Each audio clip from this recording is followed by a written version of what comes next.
Marivon, donc on a décidé d'accepter de faire partie d'une recherche pour valider un outil RC2S pour les patients schizophrènes.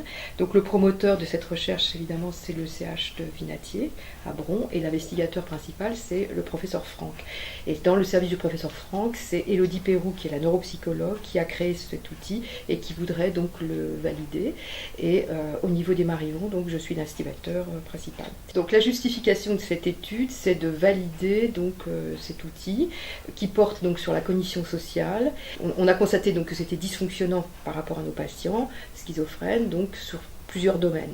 Les domaines des processus émotionnels, la théorie de l'esprit, le style attributionnel et les perceptions et connaissances sociales. Donc ça porte sur tous ces aspects-là. L'objectif principal, évidemment, c'est de le valider. Je vous ai expliqué quand même que pour qu'un outil soit diffusé, il faut qu'il soit validé. Donc la validation, ça va passer par l'étude sur un certain nombre de patients. Donc il faut une sorte de cohorte, si on peut dire. Donc là, ils se sont engagés à faire une cohorte à peu près de 58 patients pour 9 centres. Donc nous, notre centre s'est engagé pour 8 patients.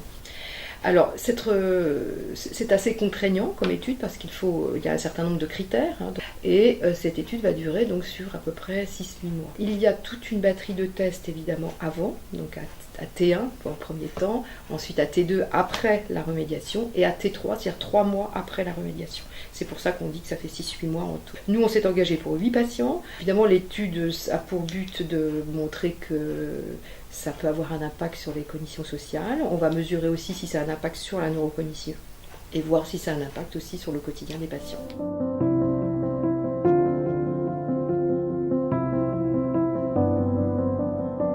La recherche est un facteur d'attractivité médicale et paramédicale. C'est également la reconnaissance de compétences particulières des paramédicaux. Je pense notamment à la recherche infirmière qui est en plein essor en France actuellement.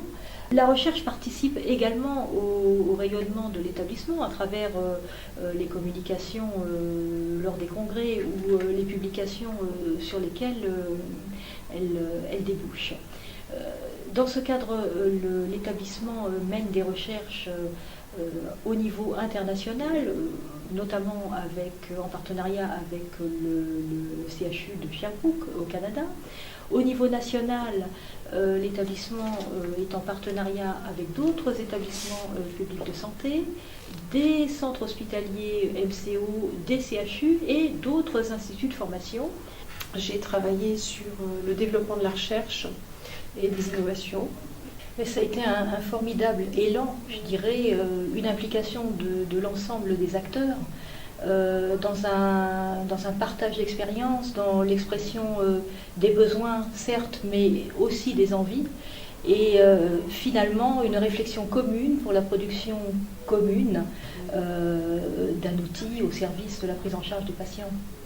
Alors, nous avons travaillé plus particulièrement sur l'axe innovation et recherche.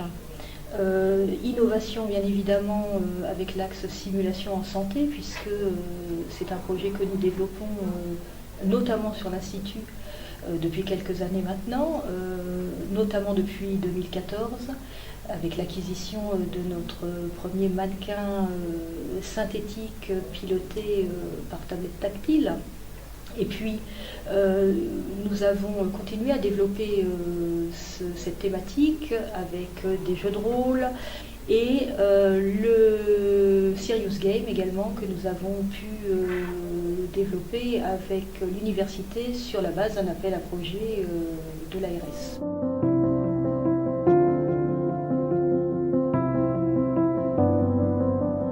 La simulation en santé se décline en 3 axes, la simulation humaine, la simulation synthétique et la simulation virtuelle.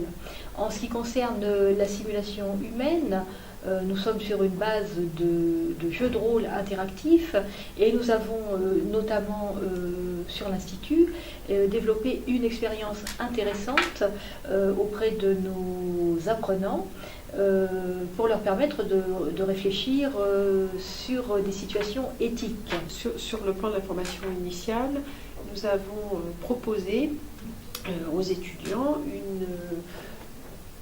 une une séquence qui reproduit un plateau de télévision et on met les étudiants en situation de jeu de rôle, de débattre et de discuter autour de thématiques éthiques du type comment vais-je soigner un terroriste, comment accompagner une personne, ou discuter autour de l'obstination déraisonnable, ou encore la gestation pour autrui.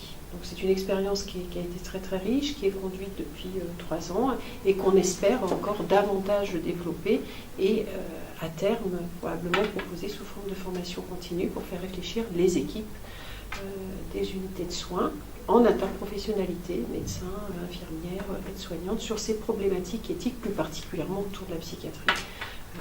Ça, c'est un exemple. Concernant la simulation numérique dont nous parlions tout à l'heure, le Serious Game constitue un élément central de la simulation numérique. Alors le Serious Game, c'est quoi? C'est tout simplement du jeu vidéo adapté à l'apprentissage. Ce qui est important en simulation, c'est que nous surfons sur la culture de l'erreur positive. Effectivement, le Serious Game permet de se tromper, permet de recommencer, et ça permet bien évidemment de remobiliser des connaissances théoriques, des connaissances pratiques en situation, en fonction des résultats du joueur.